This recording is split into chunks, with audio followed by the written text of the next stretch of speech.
Hello കൂട്ടുകാരെ, എൻ്റെ ചാനലിലേക്ക് സ്വാഗതം. നമ്മളിന്ന് കാണാൻ പോകുന്നത് ഭൂമിയിലെ എല്ലാ മനുഷ്യരും പറ്റുമെങ്കിൽ കണ്ടിരിക്കേണ്ട ഒരു സ്ഥലമാണ്.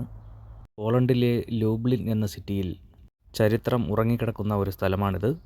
നമ്മളിവിടെ എത്തിയപ്പോഴേക്കും ഒരുപാട് ടൂറിസ്റ്റുകൾ വന്നിട്ടുണ്ട്. അവരുടെ വണ്ടികളാണ് ആ കിടക്കുന്നത്. 20-ാം നൂറ്റാണ്ടിലെ യൂറോപ്പിൽ ഫാസിസത്തിൻ്റെ ഭീകരമായ കഥയെ നമുക്കിവിടെ കാണിച്ചു തരുന്ന സ്മാരകങ്ങളും മ്യൂസിയങ്ങളും വിനോദസഞ്ചാരികൾക്ക് വേണ്ടി തുറന്നു കൊടുത്തിരിക്കുന്ന സ്ഥലത്താണ് നമ്മളിപ്പോൾ ഉള്ളത്. സെക്കൻഡ് വേൾഡ് വാറിൻ്റെ സമയത്ത് ജർമ്മൻ ഭരണാധികാരിയായ ഹിറ്റ്ലർ പോളണ്ടിൽ നിർമ്മിച്ച കോൺസെൻട്രേഷൻ ക്യാമ്പുകളും മറ്റുമാണിവിടെ. ഹിറ്റ്ലറിനെക്കുറിച്ച് നമ്മളെല്ലാവരും പഠിച്ചിട്ടുണ്ടായിരിക്കും. എല്ലാം നമ്മൾ വായിച്ചേ അറിഞ്ഞിട്ടുള്ളൂ. കണ്ടറിയുന്നത് ഇപ്പോൾ ഇവിടെ വന്നിട്ടാണ്. ഹിറ്റ്ലറിൻ്റെ ഫാസിസ്റ്റ് സ്വഭാവവും മറ്റും നമുക്കിവിടെ മ്യൂസിയങ്ങളിൽ നല്ല തെളിവായിട്ട് കാണിച്ചു തരുന്നുണ്ട്. ഇനി നമ്മൾ കാണാൻ പോകുന്നത് കുറച്ച് മനസ്സ് മടുപ്പിക്കുന്ന കാഴ്ചകളാണ്. ഇവിടെയുള്ള കോൺസെൻട്രേഷൻ ക്യാമ്പുകളിൽ തടവുകാരെ കൊണ്ടുവന്ന് താമസിപ്പിക്കുകയും അവരെ കൊണ്ട് ജോലി ചെയ്യുകയും അവരെ ക്രൂരമായി പല രീതിയിലും കൊല ചെയ്യുകയും ചെയ്തിട്ടുണ്ട്. ജർമ്മനിയുടെ ബോർഡറുകളിലും ഇതുപോലെ ഒരുപാട് കോൺസെൻട്രേഷൻ ക്യാമ്പുകൾ ഉണ്ടായിരുന്നു. അവയെല്ലാം ഫുള്ളാവുന്നതനുസരിച്ചാണ് അവിടെ നിന്ന് ആളുകളെ ഇങ്ങോട്ട് മാറ്റുന്നത്. ഇവിടെ തടവുകാരെ കൊണ്ടുവരുമ്പോൾ ആദ്യം മുട്ടയടിച്ച്, അതിനുശേഷം തണുത്ത വെള്ളത്തിൽ കുളിപ്പിച്ച്, അതിനുശേഷം ചൂടുവെള്ളത്തിൽ കുളിപ്പിച്ച്, അതിനുശേഷം കെമിക്കൽ വെള്ളത്തിൽ കുളിപ്പിച്ച്, അതിനുശേഷം മാത്രമാണ് അകത്തേക്ക് കയറ്റിയിരുന്നത്. ഈ കോൺസെൻട്രേഷൻ ക്യാമ്പുകളിൽ കൊണ്ടുവന്ന ആൾക്കാരെ കൊണ്ട് തന്നെയാണ് ഈ കോൺസെൻട്രേഷൻ ക്യാമ്പും ബാക്കിയുള്ള കാര്യങ്ങളും എല്ലാം ഉണ്ടാക്കിയിരുന്നത്. ഇവിടെ തടവുകാരുടെ ഡ്രസ്സ്, ചെരുപ്പ്, ചിതാഭസ്മം, അവരുപയോഗിച്ചിരുന്ന പാത്രങ്ങൾ, ബാക്കി കാര്യങ്ങൾ എല്ലാം ഇവിടെ നമുക്കൊരു സ്മാരകം പോലെ നമുക്കെല്ലായിടത്തും കാണാൻ പറ്റും. അന്നത്തെ കുറേ ഫോട്ടോസ് കാര്യങ്ങളെല്ലാം നമുക്കിവിടെ കാണാൻ പറ്റുന്നതാണ്. തടവുകാരെ കൊണ്ടുവന്ന് വെറുതെ പണിയെടുപ്പിക്കുക മാത്രമല്ല ചെയ്തിരുന്നത്. പണിയെടുപ്പിച്ചിട്ടും നേരെ ചൊവ്വേ ആഹാരം പോലും കൊടുത്തിരുന്നില്ല. ഈ ഫോട്ടോയിൽ നിങ്ങൾക്ക് കാണാൻ പറ്റും അവരുടെ കോലം എന്താണെന്ന്.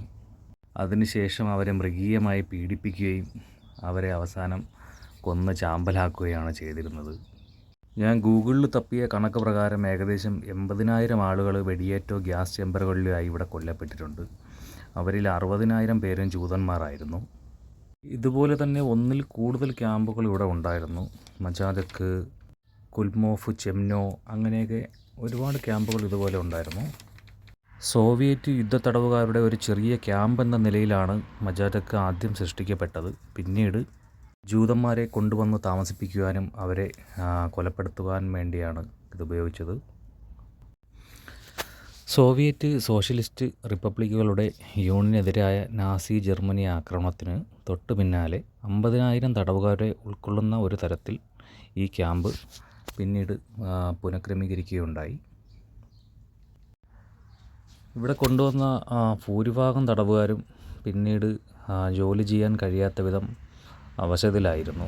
കാരണം അവർക്ക് സമയത്തിന് ആഹാരം കിട്ടുന്നില്ല.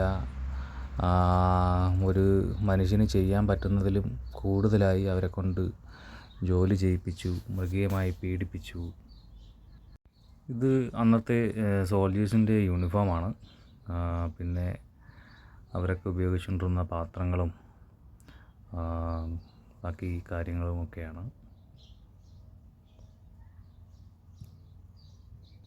അങ്ങനെ ജോലി ചെയ്യാൻ പറ്റാതെ അവശതയിലായിരുന്ന ഭൂരിഭാഗം ആൾക്കാരും 1942 ഫെബ്രുവരിയിൽ തനിയെ മരിക്കുകയുണ്ടായി. 1941 മുതൽ 1944 വരെ ലൂബ്ലിൻ സ്ഥിതി ചെയ്തിരുന്ന ജർമ്മൻ കമ്പനികളും ക്യാമ്പിൽ ഉണ്ടായിരുന്ന 150,000-ഓളം ആളുകളെ ഉപയോഗിച്ചിരുന്നതായാണ് അറിവ്. നിങ്ങളിപ്പോൾ കാണുന്നത് തടവുകാർ ഉപയോഗിച്ചുകൊണ്ടിരുന്ന 4,30,000 ഷൂസാണ് ഈ ഇരുമ്പഴിക്കുള്ളിൽ കൂട്ടിയിട്ടിരിക്കുന്നത്. അപ്പോൾ എന്തോരം ആളുകൾ ഇവിടെ മൃഗീയമായി കൊല്ലപ്പെട്ടിരിക്കുന്നു എന്ന് നമുക്ക് ചിന്തിച്ചാൽ മനസ്സിലാവും. അതും സ്ത്രീകളുടെ എണ്ണത്തിലും പുരുഷന്മാരുടെ എണ്ണത്തിലും മാത്രമേ ഇവിടെ കണക്കുള്ളൂ. കുട്ടികളുടെ എണ്ണത്തിൽ ഇവിടെ യാതൊരു കണക്കും തന്നെ രേഖപ്പെടുത്തിയിട്ടില്ല. ചെമ്നോ എന്നറിയപ്പെട്ടിരുന്ന ക്യാമ്പ് അവിടെ കൊണ്ടുവന്ന എല്ലാവരെയും കൊല്ലാൻ വേണ്ടി മാത്രമാണ് രൂപകൽപ്പന ചെയ്തത്. അതൊരു മരണ ക്യാമ്പായിരുന്നു. ഒരു ഗൈഡിനൊപ്പം ഇസ്രായേലിൽ നിന്ന് വന്ന കുറച്ച് ടൂറിസ്റ്റുകാരാണ് നമ്മുടെ മുന്നിലൂടെ നടന്നു പോകുന്നത്. അവർക്ക് ആ ഗൈഡ് എല്ലാം തന്നെ വിശദമായിട്ട് പറഞ്ഞു കൊടുക്കുന്നുണ്ട് അവരുടെ ലാംഗ്വേജിൽ.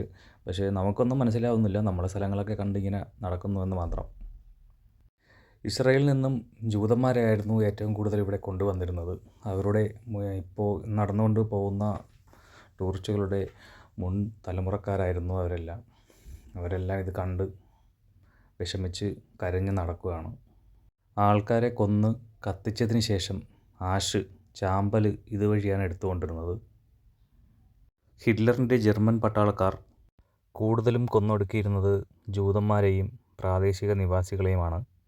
ജർമ്മൻകാർ അവരുടെ ക്രിമിനൽ ആക്ടിവിറ്റിയുമായി ബന്ധപ്പെട്ട ജോലിക്കായി തിരഞ്ഞെടുത്ത ഒരു ചെറിയ കൂട്ടം തൊഴിലാളികളെ മാത്രമാണ് രക്ഷിച്ചത്. ജർമ്മൻ അധിനിവേശ സമയത്ത് പോളണ്ടിലെ വളരെ കുറച്ച് ആളുകൾ മാത്രമേ അവിടെ നടന്ന ലക്ഷക്കണക്കിന് മരണത്തെക്കുറിച്ച് മനസ്സിലാക്കിയിരുന്നുള്ളൂ. തടവുകാരെ കൊണ്ടുപോയിരുന്ന പഴയ വഴി ഇതാണ്. ഇതുപോലെയായിരുന്നു, കല്ലുകളും മറ്റും നിറഞ്ഞ വഴിയിലൂടെയായിരുന്നു അവരെല്ലാവരെയും കൊണ്ടുപോയിരുന്നത്. അതിൻ്റെ ഒരു ഓർമ്മയ്ക്കായി വേണ്ടി ഇതിപ്പോൾ ഒരു സ്മാരകം പോലെ സൂക്ഷിച്ചിരിക്കുകയാണ്. ഇങ്ങനെയുള്ള കോൺസെൻട്രേഷൻ ക്യാമ്പുകളിൽ കൊണ്ടുവന്നവർ അവസാനം വരെയും വിശ്വസിച്ചിരുന്നത് അവരെ ഇവിടെ ജോലി ചെയ്യാൻ വേണ്ടി കൊണ്ടുവന്നതെന്നാണ്. അണുനശീകരണത്തിനായി വസ്ത്രങ്ങൾ അഴിച്ചു മാറ്റിയ ശേഷം അവരെ എല്ലാവരെയും കുളിക്കാനായി കൊണ്ടുപോകുന്നു എന്ന് പറഞ്ഞ് വലിയ ലോറികളിൽ കയറ്റിക്കൊണ്ടുപോയി. പക്ഷേ ഈ ലോറികളിലെല്ലാം കാർബൺ മോണോക്സൈഡ് കുത്തി നിറച്ച് വെച്ചിരുന്നു. തുടർന്ന് ലോറികൾ ഏതാനും കിലോമീറ്റർ ഓടുകയും തിരികെ കൊണ്ടുവന്ന ഡെഡ് ബോഡികൾ ഇവിടെ കത്തിച്ച് ചാമ്പലാകുകയും ചെയ്തു. ഒരു നെടുവീർപ്പോടെ അല്ലാതെ ഇതൊന്നും കാണാനും പറയാനൊന്നും പറ്റുന്നില്ല. നമ്മുടെ മുന്നിൽ നിൽക്കുന്നത് എല്ലാവരും തന്നെ ഇസ്രായേലുകാരാണ്. അവർ ഗൈഡ് പറയുന്നത് കേട്ട് ഇവിടെ നിന്ന് പൊട്ടിക്കരയുകയാണ്. നമുക്ക് ഒന്നും മനസ്സിലാവാത്തത് കൊണ്ട് നമ്മളതെല്ലാം കണ്ട് പൊയ്ക്കൊണ്ടിരിക്കുന്നു. പക്ഷേ അവർ കരയുന്നത് കണ്ടപ്പോൾ മനസ്സിലായി ഇവിടുത്തെ അവരെ എങ്ങനെയൊക്കെയാണ് കൊന്നതെന്നതിനെ പറ്റിയൊക്കെയാണ് പറയുന്നത്. പല രീതിയിലായിട്ട് ഇവിടുത്തെ തടവുകാരെ കൊല്ലാൻ ഉപയോഗിച്ച ഉപകരണങ്ങളാണ് ആ കാണുന്നത് നമ്മളെല്ലാം.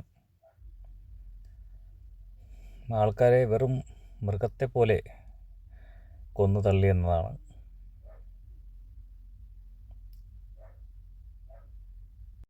ഇവിടെ നിന്ന് രക്ഷപ്പെട്ടു പോയ ഒരു സ്ത്രീ പറയുന്ന കാര്യങ്ങളാണ് ആ വീഡിയോ പ്രൊജക്ടറിൽ കാണിക്കുന്നത്. ഇവരുപയോഗിച്ചുകൊണ്ടിരുന്ന സാധനങ്ങളൊക്കെയാണ് ഇവിടെ സൂക്ഷിച്ചു വച്ചിരിക്കുന്നത് പണ്ട് കാലത്ത്. ഇതിൻ്റെ ഫ്ലോറുകളെല്ലാം തടിയാണ് കേട്ടോ. ഭിത്തിയായാലും ഫ്ലോറുകളെല്ലായാലും എല്ലാം തന്നെ തടിയിലാണ്.